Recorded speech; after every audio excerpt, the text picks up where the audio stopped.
오늘 요한복음 6장 1절에서 15절 말씀 주제를 잡아봤습니다. 주님, 무슨 소용이 있겠습니까? 좀 회의적이죠? 네. 주제를 좀 이렇게 잡아봤는데, 처음에 주제는 제가 육적인 양식, 물음표, 영혼의 양식, 물음표 이렇게 하려다가 조금 바꿔봤습니다. 요즘에 유튜브에 제가 올리다 보니까 주제 고민을 많이 하게 됩니다. 예. 다른 건 고민이 좀 덜 되는데 주제는 늘 고민이 됩니다. 그러나 오늘 이 주제가 맞을 것 같아서 그렇게 한번 잡아봤고요. 우리가 살고 있는 세상은 눈에 보이는 것과 육체가 요구하는 것을 충족시켜 주는 것이 우리를 행복하게 한다고 가르치고 있는 세상입니다. 그러나 성경이 말하고 있는 것은 우리는 육신적인 존재가 아니라 영적인 존재라고 말하고 있습니다. 즉 하나님의 영과 또 성품을 공유한 존재가 인간이라고 이야기하고 있습니다. 하나님을 인정하지 않고 하나님과 소통하지 않으면서 살아가는 그 상태는 죽은 상태라고 성경은 이야기하고 있습니다. 그래서 지금 하나님을 모르는 사람들은 이렇게 표현할 수 있을 것 같아요. 육체는 살아있지만 실상은 죽은 존재라는 것입니다. 영이 죽어있는 상태라는 것을 말합니다. 이미 심판을 받은 몸이라고도 성경은 표현합니다. 우리도 에베소서 2장 1절에서 10절까지 이야기하고 있는 것처럼 과거에 그렇게 살았던 존재들이었습니다. 세상에서 마치 살아있다고 이야기하지만 실제로는 죽어있는 상태에서 우리는 삶을 살았습니다. 여러분, 동물과 인간의 차이가 여기에 있습니다. 우리가 풍삼 초나 첫에서 배웠던 것처럼 인간과 다른 피조물과의 아주 중요한 차이는 인간은 하나님을 인격적으로 알 수 있는 존재라는 것을 배웠습니다. 그래서 심판을 받았다고 할 때 그 심판은 육체를 이야기하는 것이 아니라 우리의 영을 이야기하는 것임을 기억할 필요가 있습니다. 요한복음의 오늘 내용이 바로 이 생명, 예수 그리스도 자체를 생명이라고 하셨고 또 이 생명이 다른 표현으로 이야기하면 영생이라고 이야기하고 있습니다. 영생을 소유한 사람들을 하나님 나라의 백성이라고 이야기합니다. 하나님 나라의 백성은 영생을 소유하고 이 땅에서 하나님의 자녀로서의 삶을 살아가는 사람들입니다. 우리의 정체성을 분명히 해야 될 필요가 있을 것 같습니다. 세상 사람들처럼 우리도 이 세상에 살아갑니다. 그러나 차이가 있다면 우리 안에 영생을 소유하고 살아간다는 것입니다. 그리스도인은 하나님 나라와 하나님의 의를 먼저 구하는 자들이라고도 이야기할 수 있습니다. 그래서 우리를 주님은 말씀하십니다. 무엇을 먹을까? 무엇을 마실까? 무엇을 입을까? 염려하지 않는 존재라고 말씀하십니다. 이것이 바로 하나님 나라의 백성이 가진 세계관입니다. 여러분은 어떻습니까? 먹고 마시고 입고 살아가는 문제가 여러분의 모든 문제의 대부분을 차지하고 있지는 않습니까? 그렇다면 여러분은 세상 사람들과 별 차이가 없는 사람들입니다. 주님은 우리에게 이야기하십니다. 먹을 것, 마실 것, 입을 것은 너희 아버지께서 필요로 하시는 것을 아신다.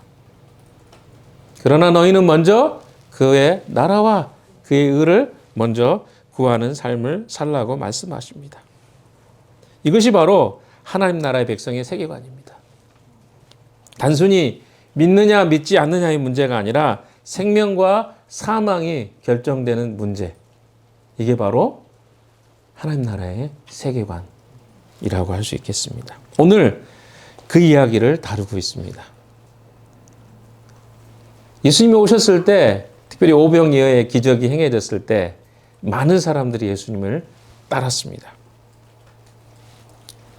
근데 그 이유가 무엇입니까? 먹을 것의 문제를 해결해 주셨거든요. 병의 문제를 치유해 주셨거든요. 그래서 예수님을 따랐어요. 오늘날도 많은 기독교인들 중에 교회를 나오고 예수님을 따르는 이유가 무엇입니까? 내 질병의 문제, 내 먹을 것의 문제 해결해 주는 분으로 예수님을 믿고 따르는 거 아니겠습니까? 그걸 우리는 많은 사람들이 이야기하죠. 기복 신앙이라고. 기복은 무엇입니까? 내게 복을 주시는 분으로 주님을 믿고 따른다는 것입니다. 5장에서 제가 말씀드렸던 것처럼 예수님은 자신에 대해서 세 가지 증언을 이야기하셨습니다. 첫 번째가 세례 요한의 증언이었습니다. 나는 증언이 필요한 자가 아니지만 너희를 위해서 세례 요한을 증언자로 보냈다. 이렇게 말씀하셨습니다. 두 번째로 예수님 자신이 행한 일과 아버지가 친히 나의 증인이 되신다라고 이야기하셨습니다. 또한 마지막으로 구약의 모든 성경이 예수님에 대한 이야기를 하고 있다. 이 세 가지가 예수님이 이 땅에 보내신 메시아이시며 하늘에서 오신 인자이신 것, 또 산 떡이신 것을 말씀하고 있습니다. 오늘의 이야기가 바로 그 연결된 이야기죠. 구약의 모든 이야기하면 특별히 우리가 좀 생각해 보면 모세오경이 생각이 먼저 납니다. 구약하면 모세오경이거든요. 그게 기본입니다. 근데 그 모세오경 안에서 행했던 아주 중요한 사건 중에 하나가 만나를 아십니까, 여러분? 만나는 이스라엘 백성들이 광야에 사는 동안 끊임없이 하나님으로부터 공급받았던 생명의 원천이었습니다. 매일 밖에 나가면 만나가 쌓여 있었습니다. 그리고 그 만나가 그들의 생계를 유지하는 유일한 수단이었어요. 왜냐하면 일을 하지 않았기 때문에 그렇습니다. 만나가 끊어질 때가 언제입니까? 가나안 땅에 들어가고 나서. 가나안 땅에 들어갔을 때 그들이 추수하지 않은 곡식이 벌판에 널려 있었습니다. 그래서 그 곡식을 그들이 수확해서 먹는 그 순간부터 만나가 멈추게 되었습니다. 사람들은 생각합니다. 그러면 그때부터는 이제 하나님이 공급하지 않고 스스로 일해서 먹고 산 것입니까? 아니죠. 잘 보십시오. 그들이 일하지 않았지만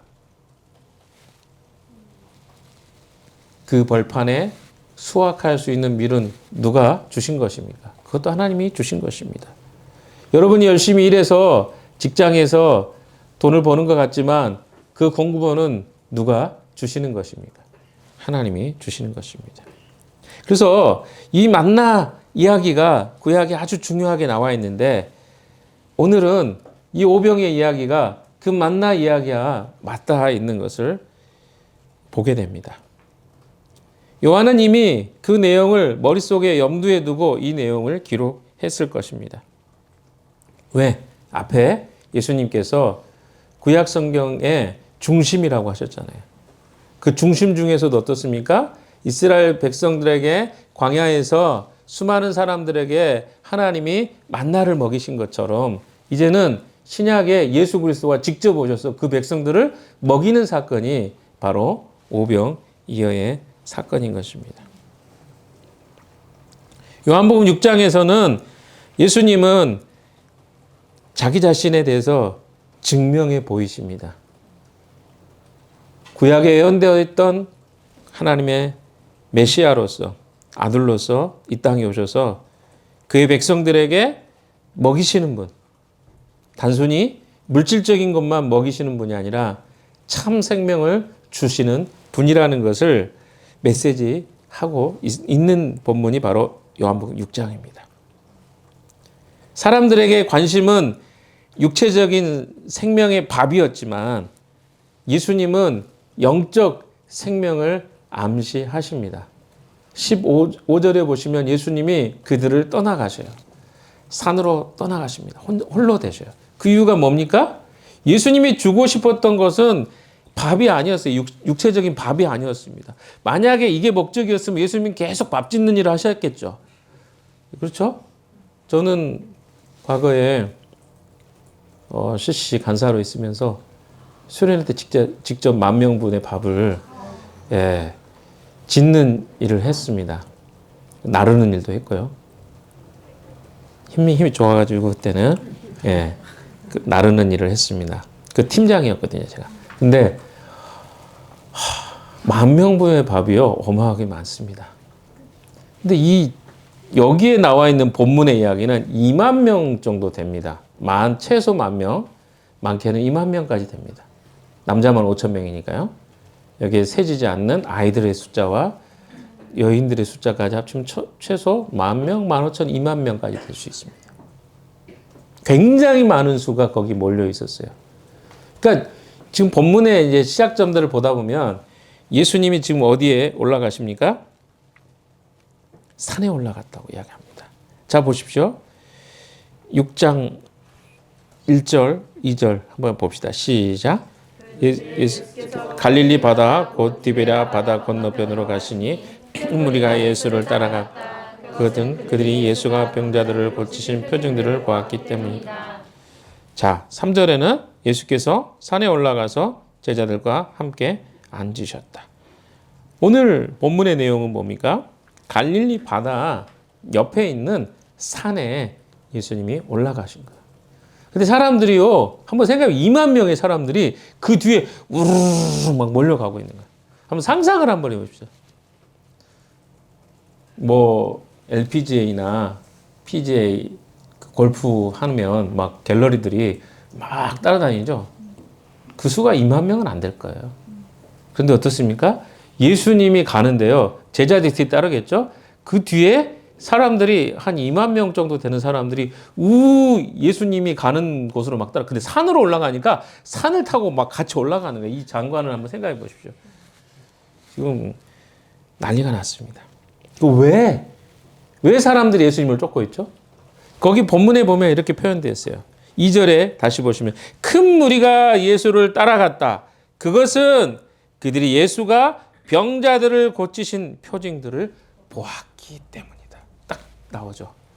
예수님을 쫓았던 그들의 이유는 뭐냐면 예수님에게서 병자가 치유되는 일들이 발생했기 때문에 그렇습니다. 오늘은 이제 그 오병이어의 사건이니까 먹는 문제 해결되죠. 병 고치는 문제가 되죠. 예수님 따라다니면 어떤 일이 생길 것 같아요? 먹고 사는 문제 해결되겠다. 우리 집 앞에 동네 병원도 있고, 역도 있고, 아파트도 있고, 대형마트도 있고, 막 이런 거예요. 예수님 옆에 있으면 어때요? 먹는 문제 해결되고, 아픈 문제 해결되고, 거주 문제만 좀 문제인데, 예수님 왕이 되시면 되겠네. 이런 거죠. 그렇잖아요. 여기 이제 움직이지 마시고 이 동네 사십시오. 그러면 우리는 여기 살렵니다. 막 이런 느낌입니다.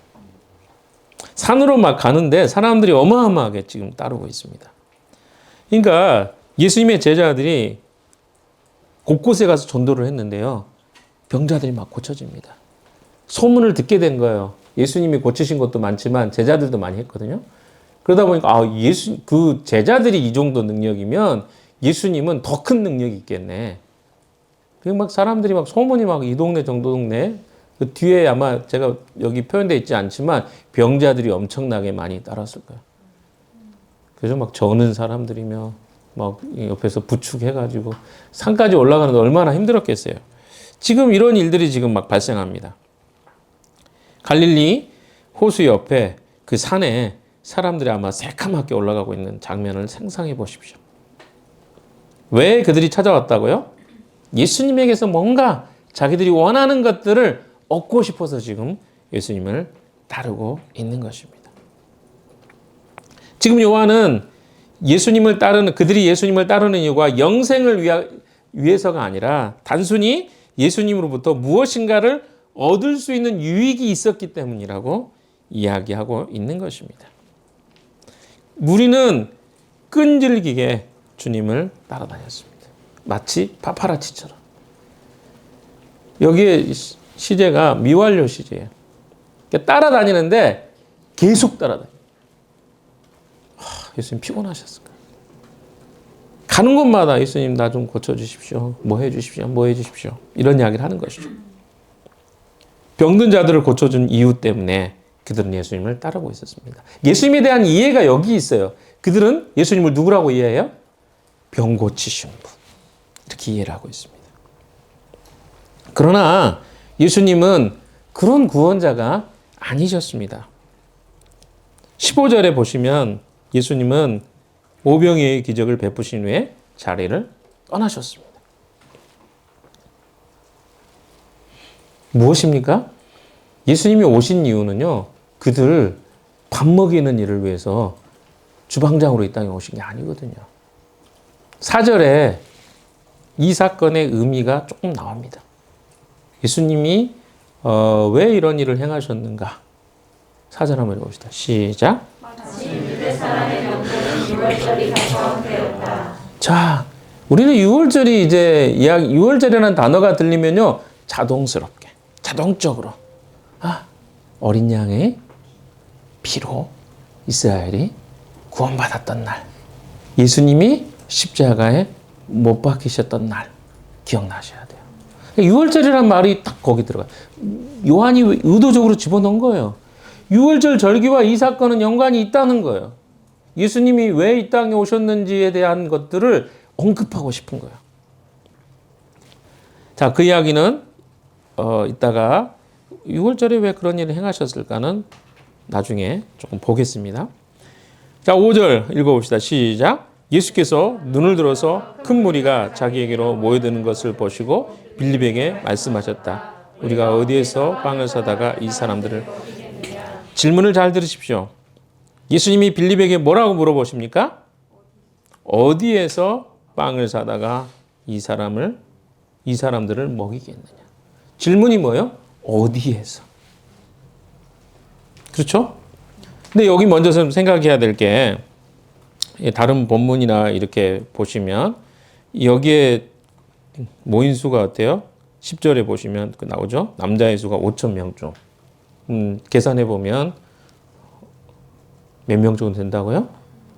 예, 10,000명에서 20,000명까지 최대치로 하면. 그래서 빌립이 이 질문에 답을 해야 되는데 다른 답을 하죠. 그렇죠? 한번 볼까요?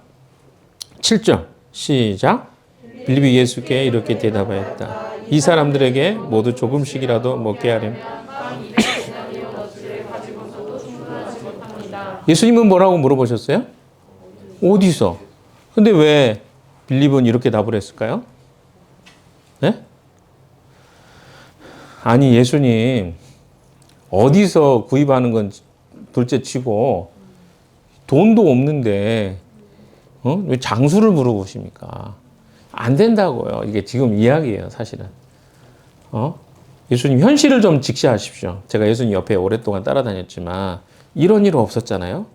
그리고 지금 이렇게 많은 20,000명 되는 사람들에게 밥 먹이려면 200데나리온은 곱하기 하루의 품삯이니까요. 뭐 10만 원만 해봅시다. 오늘날로 하면 2천만 원이에요. 2천만 원이나 필요한데 그것도 조금씩 먹는 것밖에 안 되는데 어떻게 2천만 원이 우리 없어요. 일단 지금 예수님 모르는 소리 하지 마십시오. 지금 돈 없고요. 당연히 장소는 없겠죠. 무슨 뭐 여기가 이마트가 있겠어요. 홈플러스가 있겠어요. 대형마트가 어디 있어요. 살 데도 없어요. 이 말이거든요. 지금 상이에요, 주님. 이런 현실 인식을 지금 시켜주고 있는. 지금 이 질문할 게 아니라 주님 돈이 없다는 걸 인식하셔야 됩니다. 이게 빌립의 인식이었어요. 빌립은 아주 현실적인 사람이었어요. 아주 지극히 S 같은 사람입니다. 예수님 정신 차리셔야 됩니다. 왜? 지금 뭔가 예수님이 잘못 이해하고 계세요. 이걸 하고 있는 거예요. 근데 우리가 저기 뒤에 보면 안드레에 대한 오해도 있습니다. 안드레가 그 다음에 이야기하죠. 자, 보십시오. 9절 시작.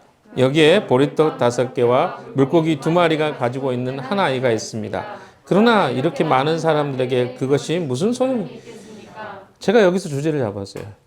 안드레는 되게 미화가 많이 됐습니다. 어떤 부분에 미화가 됐습니까? 그래도 이 어린아이 보리떡 5개와 물고기 2마리라도 이렇게 표현된 것 같죠. 그러나 본문의 내용을 잘 보시면 그런 표현이 아니에요. 그가 만약에 주님 이거 주님이 하실 수 있으면 이렇게 말했겠죠.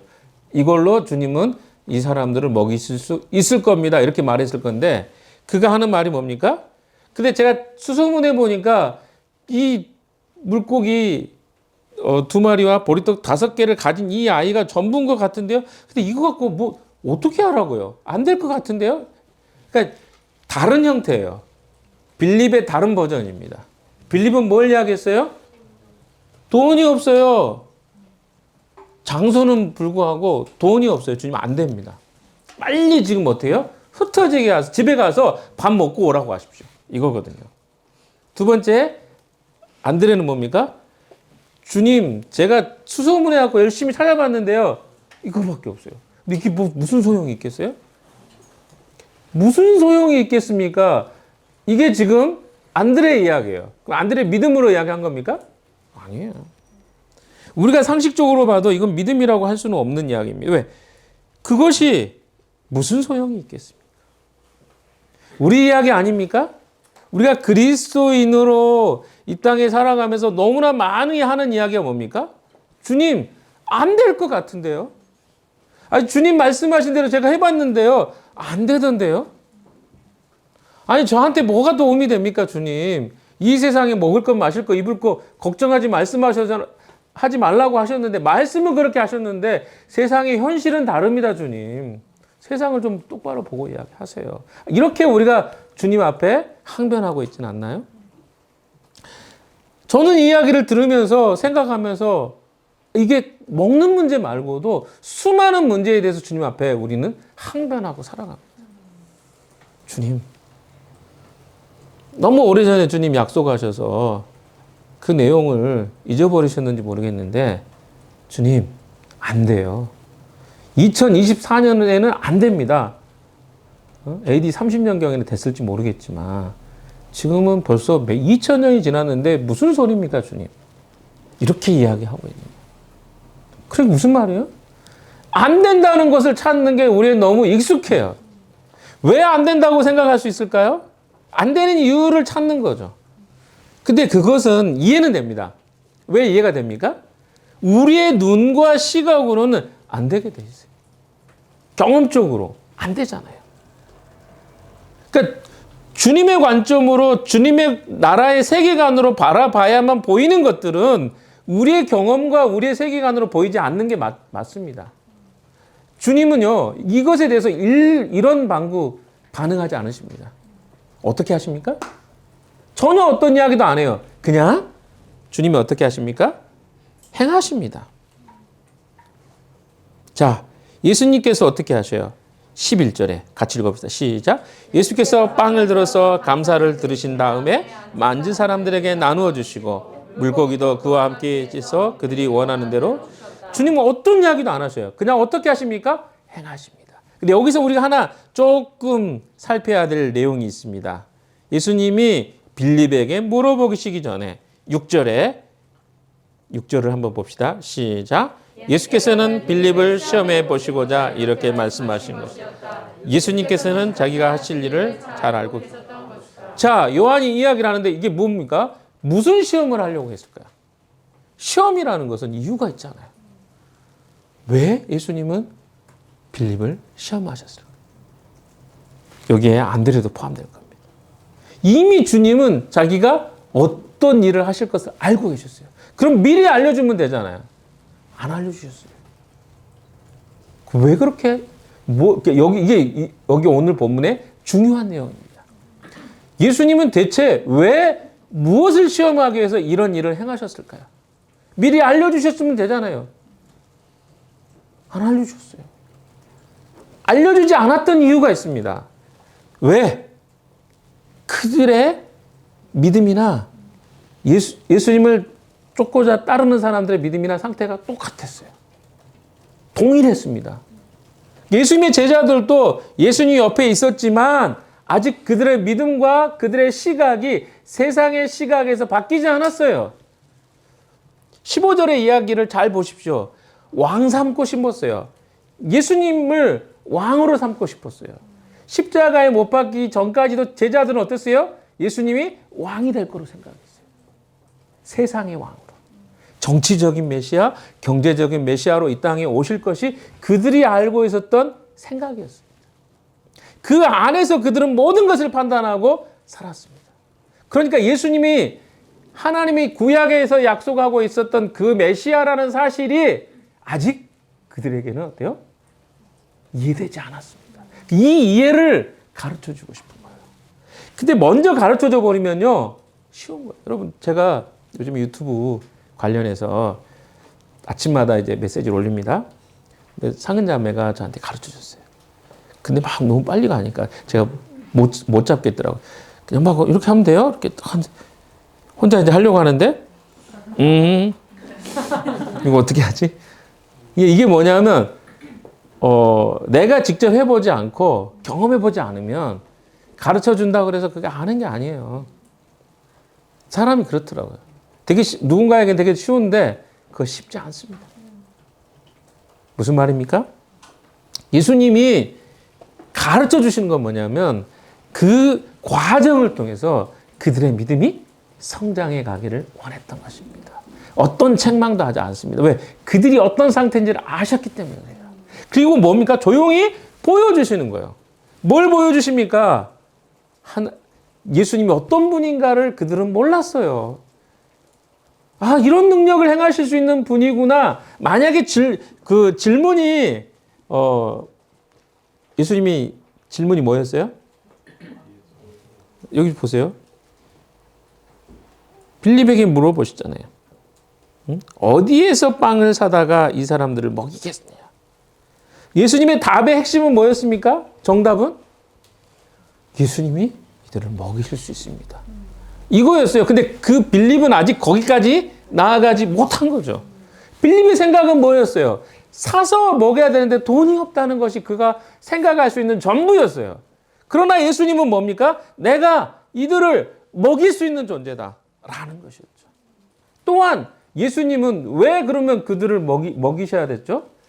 예수님이 이 땅에 오신 이유, 그의 백성들의 필요를 채우시고 그들을 궁히 여기시는 것, 하나님의 자녀, 하나님의 아들만이 할 수 있는 일이죠. 그들이 불쌍했어요. 궁히 여기셨어요. 그래서 그들을 먹이는 것을 먹일 책임이 있는 분이셨던 거죠. 이걸 몰랐어요.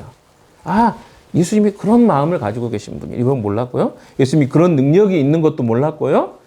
예수님이 이곳에서 빵으로 이 2만 명의 사람을 먹일 수 있다는 것 자체가 그들에게는 없었어요. 이런 무지가 바로 예수님이 시험하신 이유였습니다. 그러면 그거 다음에는 어떤 일이 생길까요? 믿음이 생기겠죠. 아, 예수님 이런 일을 하실 수 있는, 예수님이 이런 분이셨네? 라고 알게 되는 거예요. 이걸 알려주고 싶었던 거예요. 이스라엘 백성들은요, 여기서 13절인가요? 14절이죠. 14절 한번 읽읍시다. 시작. 사람들은 예수께서 행하신 표징을 보고 이분은 참으로 세상에 오시기로 된 그 예언자. 근데 이들이 인식했던 예언자는 누구예요? 정치적으로, 경제적으로, 로마로부터 우리를 구원할 메시아, 정치적 메시아를 원했어요. 그러니까 예수님이 그것을 아시고 15절에 이야기하시잖아요. 예수께서는 사람들이 와서 억지로 자기를 모셔다가 왕으로 삼으려고 한다는 것을 아시고 혼자서 다시 산으로 물러가셨다. 자, 여러분, 예수님은요, 사람들이 열렬히 자기를 추종하는 걸 알았어요. 인기가 좋았어요. 사람들이 막 가면 어때요? 스타잖아요. 예수님, 예수님 막 요즘으로 하면 어때요? 좋아요 막 누르는 거죠. 저는 좋아요 1000개 누릅니다, 주님께. 그러니까 뭐 10,000명이니까 몇 개요? 몇백만 개 금방 오겠죠? 예수님 그런 느낌, 제가 유튜브 예, 조회수를 보면서 이거 몇 명 안 되지만 이렇게 되는구나. 근데 예수님은 어때요? 지금 막 2만 명이 열렬하게 예수님을 따라요. 그럼 예수님이 그걸 싫어했을까요? 무조건 싫어하다고 저는 생각하지 않습니다. 그런데 예수님 뭘 하냐면 진의를 하셨어요. 그들이 어떤 마음으로 예수님을 따르고 있는지를 알으셨어요. 지금 예수님 마음이 어떤 마음일까요? 예수님의 관심은 어디 있어요? 사람들이 자기를 열렬히 환호하는가가 아니었어요. 그 이면 속에 내가 메시아로 이들의 영혼을, 생명을 구원하러 오신 메시아라고 그들이 주님을 쫓으셨다면 예수님을 떠나지 않으셨겠죠. 그러나 그들은 단지 예수님을 뭐라고? 자기의 물질적인 먹을 것을 해결해 주는 분으로만 예수님을 따랐기 때문에 예수님 그걸 원하지 않았습니다. 이게 바로 예수님 마음이세요. 저는 이 본문의 말씀을 보면서 묵상하면서 우리에게 하나님이 주시는 굉장히 많은 메시지가 있다고 생각합니다. 첫 번째는 우리에게는 이런 질문이 있습니다. 예수님이 이 문제도 해결해 줄 수 있을까? 주님이 무슨 소용이 있습니까? 이 일에 주님이 이 문제를 해결해 줄 수 있다고요? 그럼 내가 진짜 주님을 따르죠. 그래, 우리 안에는 뭐가 없어요? 주님이 이 문제를 해결해 줄 수 있다고 생각하지 않는다는 거예요. 근데 그 문제는 밥의 문제뿐만 아니라 내 삶의 모든 문제입니다. 어떤 문제입니까? 내가 진짜 고민하고 있는 문제를 주님이 해결해 주실 수 있다고요? 저는 그렇게 생각하지 않습니다, 주님. 무슨 말씀이세요? 무슨 소용이 있습니까? 이 문제에 대해서. 이렇게 우리는 질문한다고요. 이런 생각을 우리는 갖고 있습니다. 그래서 어때요? 주님, 좋죠. 예배하고, 그렇게 교회 나오고, 교제하고 하면 좋죠. 그러나, 내 삶의 모든 문제를 주님이 해결한다고 말씀하지 마십시오. 주님은 그 부분에서는 소용이 없습니다. 이렇게 말하고 있지는 않습니까? 어떤 부분이 여러분에게 소용없는 부분입니까? 물질의 부분입니까? 인정의 부분입니까? 직장의 부분입니까? 가정의 부분입니까? 갈등의 부분입니까? 그러니까 어때요? 그 문제를 주님 앞에 가져가지 않는 것입니다. 기도하지도 않고 심지어는 몰라. 그냥 내 마음대로 살 거야. 세상 사람들처럼 살아갈 거야. 왜? 주님을 내가 그렇게 인정하지 않기 때문에 그런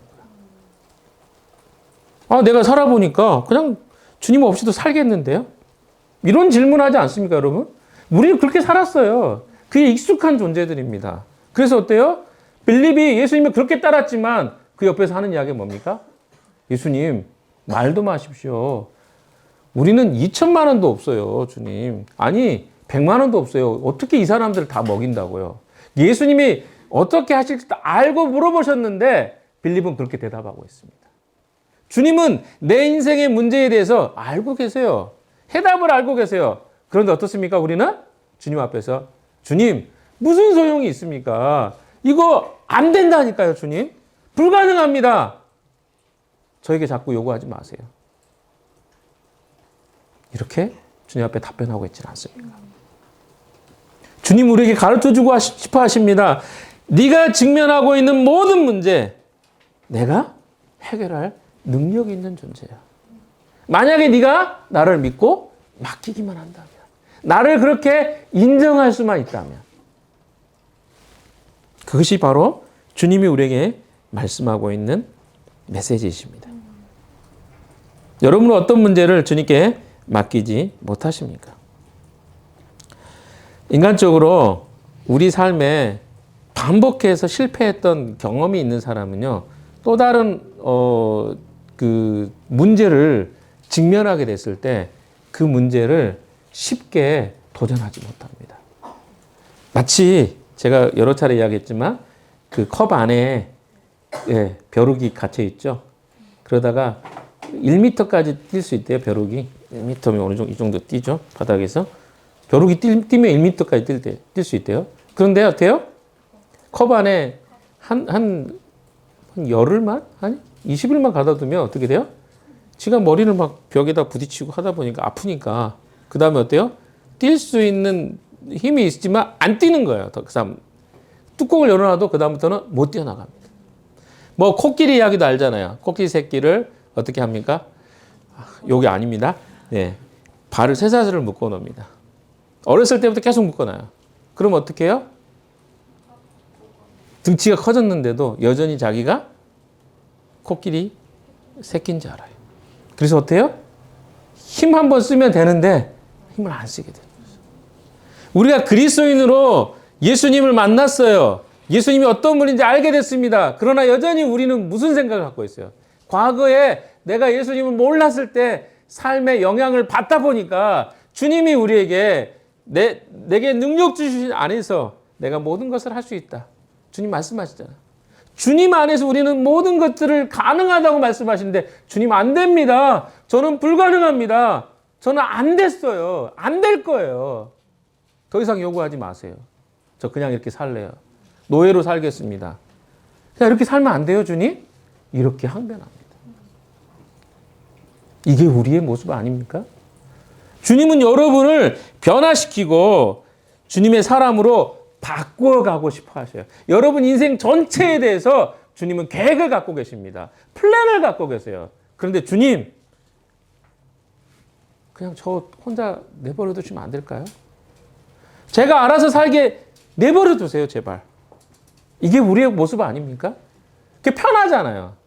그러니까 우리는 너무 빨리 적응해 버려요.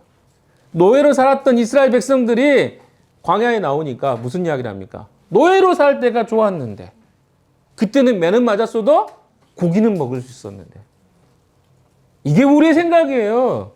그러니까 내가 오랫동안 우울하게 살잖아요. 우울이 내 친구예요. 이게 인생인지 알아요. 좌절과 절망 속에 오래 산 사람은 그게 인생인지 알아요. 자기를 생채기 냈던 사람들, 계속해서 자기를 자책하고 살았던 것이 익숙한 사람은 그게 인생인지 알아요. 주님 우리를 새롭게 하고 싶은데. 우리가 어떻습니까? 신앙생활 하다가 낙심할 때 있잖아요. 교회 많이 떠납니다, 사람들이.